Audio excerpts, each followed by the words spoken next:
Happy Thursday. Just out and about at the moment, and there's some really noisy ducks behind me. They are keeping me incredibly entertained. I was really thinking today about what I want to share and how did I want to say it, how do I want to share it, and what am I not going to say. And I thought about this a lot recently, and I don't share much about what's going on in my kind of external world, but where I am at the moment is, in fact, the reason I'm sat in this beautiful park at the moment is I'm just going into town for a coffee. But I'm redoing my website. I'm rebranding my business to reflect the woman that I have become over the past few years since I banged out of the corporate world. And that's led to some really interesting conversations with myself, interesting kind of thoughts, looking at programs that have been running within me, but also a deep reflection on how far I have come.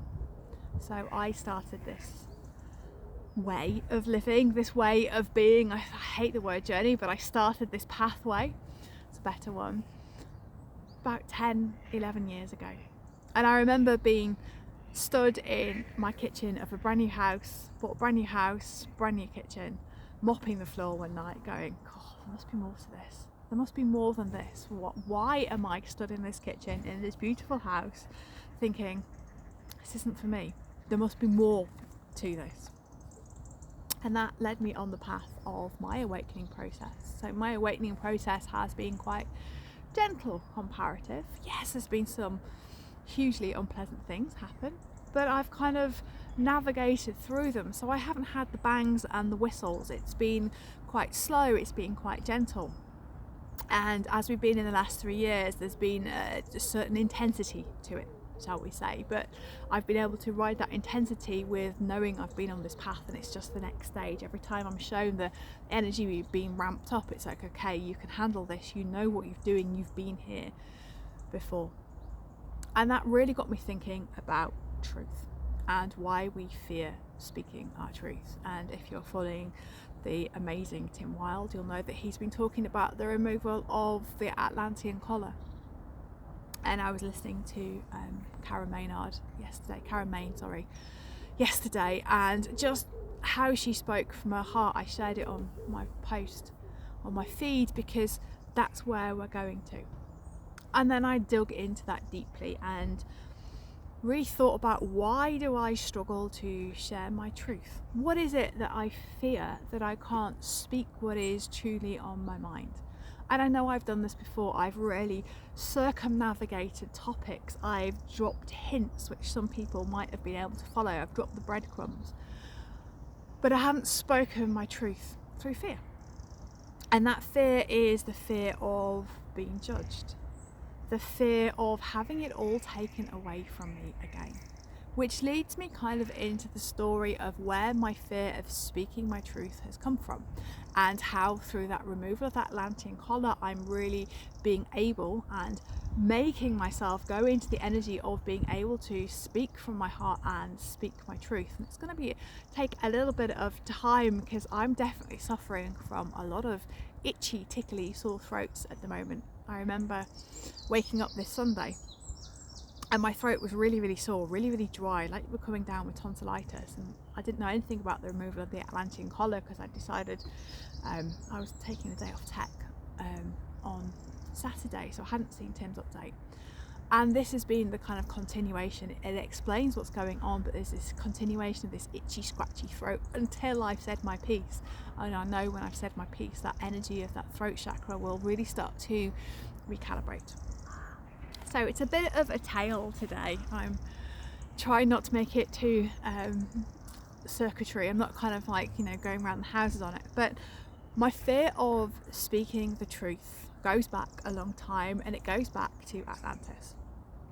And through my work, through Akashic record clearance, through going into my Akash, through working with other people, I know who I am. And I don't tell anybody who I am, because in this life I've just thought I'm here to do what I need to do, and it's not of interest, it's not significant. But it's probably about time I explained a little bit about that background to kind of help you understand bells why I am here, why I'm doing what I am doing. So bear with me, it's going to take me a little while to get this out. So back when Atlantis was first being discussed, where it was first being created, as we're sat round those tables, you know, the whiteboards, drawing it all out. I can just see us here, you know, really thinking about it, kind of literally drawing it from the foundations up. My soul, whoever my soul is at that time, was part of the research and development team. So the R&D team, the team who were going in to research how we were going to do this, how are we going to develop this going forward, how are we going to take the experiment and progress it. And for some of you know that Atlantis was on the 5th incarnation, I believe, by the time it kind of settled into Golden Atlantis. So this research and development team, the very first research and development team, kept working away and working away. And then we think we got it. And that was great. And then I stepped off that role in the research and development team and decided to have a physical incarnation into Atlantis. And that was great. I was a high priestess, I worked in one of the temples, I was very much aligned with the crystal technology and how we were harnessing technology to make our lives easier, to make our lives incredibly simple and potent through the power of crystals and deep downloading of knowledge from the Intergalactic Council into these crystals.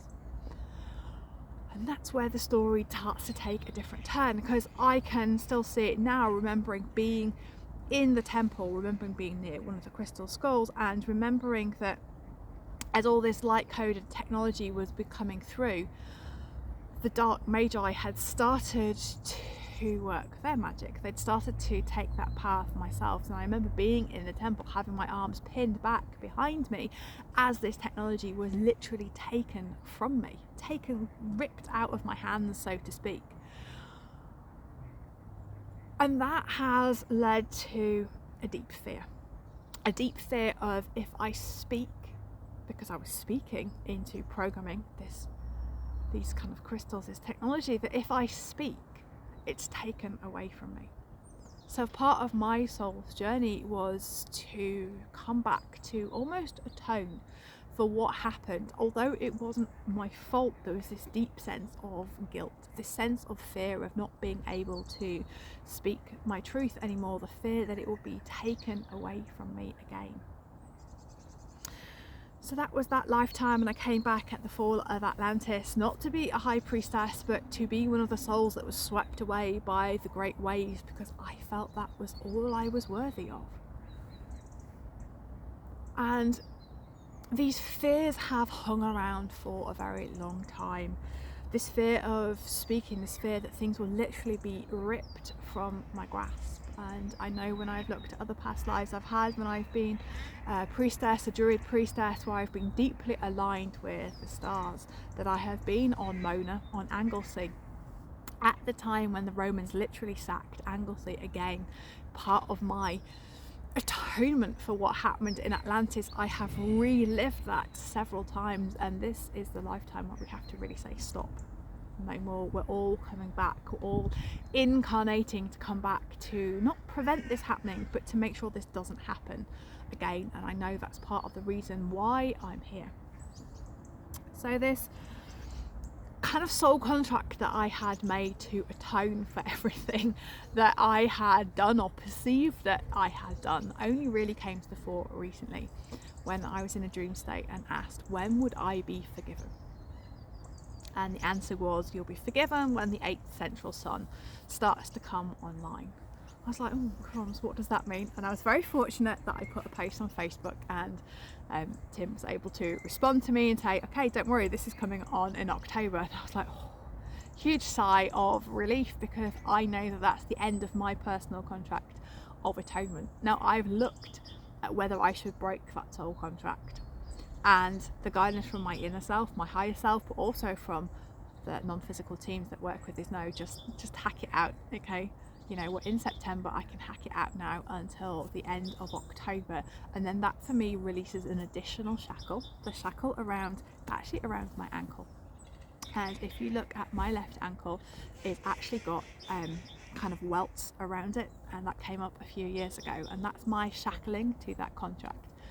And it's definitely a past life injury, so I know that shackling will unleash me and allow me to not only speak my truth, but it will really a very cute dog behind me, really allow me to step fully into my power and into my role of what is coming.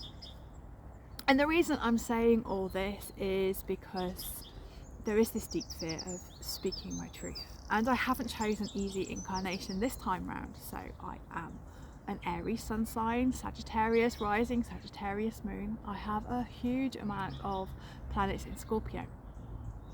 So I'm deeply, deeply Scorpionic, even though I am an Aries by sun sign, I'm deeply Scorpionic. And this lifetime I've chosen to have my North Node, my true North, the who person of who I am, in Gemini. And in 9 of Gemini. And if any of you have read Ellis Longsdale's Inside Degrees, you know that 9 degrees of Gemini is pretty tough. It is the truth of all who I am stepping into that role. So I'm not going to share what it says, because that still feels quite personal, but it is a huge job to come on, bring back everything that I know from Atlantis, to bring it back, to recreate the destiny of where we should have gone, but where we're definitely going this time around. This kind of circles back to speaking my truth. I've never really shared this with anyone.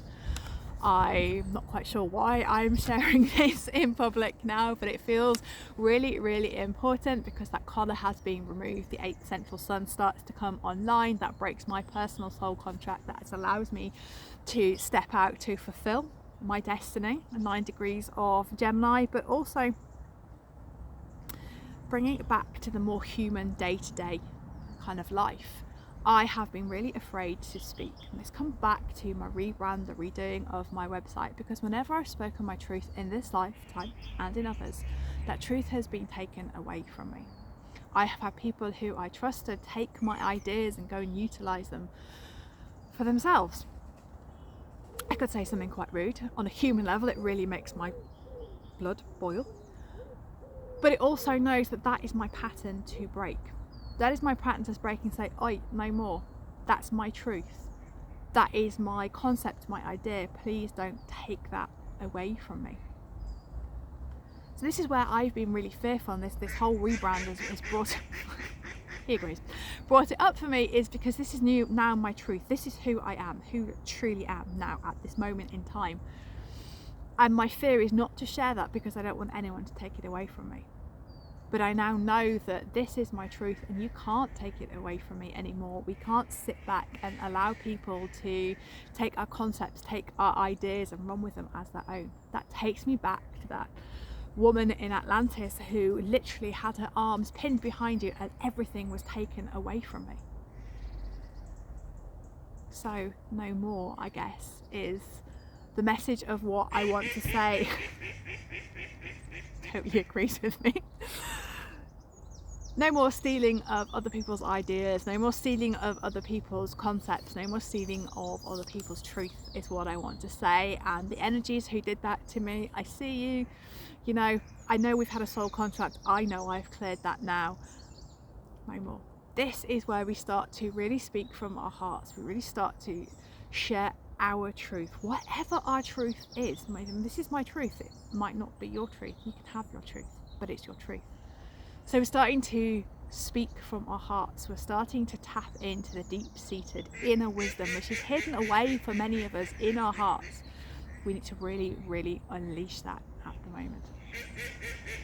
The ducks clearly agree. It's so noisy. I don't know if it's picking up on the video, but they're so loud. But what is it that I really want to conclude with is, it's okay to speak your truth. It's okay to share your story. It's okay, because no one's going to take it away from you anymore. And that's the big thing that I have learned. No one can take away the essence of who you are. No one can take away that truth. We really need to break those old paradigms, those old concepts. And you'll start feeling that fear just beginning to move away. So important that we are speaking from our hearts, even if it feels really icky and it feels really, really difficult and our throat gets really closed. I definitely need a cup of tea now. And it feels really difficult to say. You know, I've run this video through my head so many times and I was like, oh, I don't want to do it. I don't want to do it. I'm not going to do it. But I've done it, and now I'm sat here going, oh, yeah, do you know what? It's okay. It's okay to speak my truth. So I just want to leave that there with you to go out.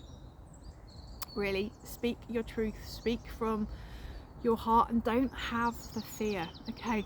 The fear of judgment has to go. There's probably a whole other video in that, but it's where we have to throw it to one side and go, no one is judging you anymore. That's it. Speak your truth. Don't worry about the judgment, because it won't come. Because inside it's really just us judging ourselves. So go out there, go speak your truth, and I hope this resonated with you. If it does, it'd be great to hear from you, and I just want to wish you the most magical day. Just speak from your heart, let those words flow. So take care. Lots and lots of love.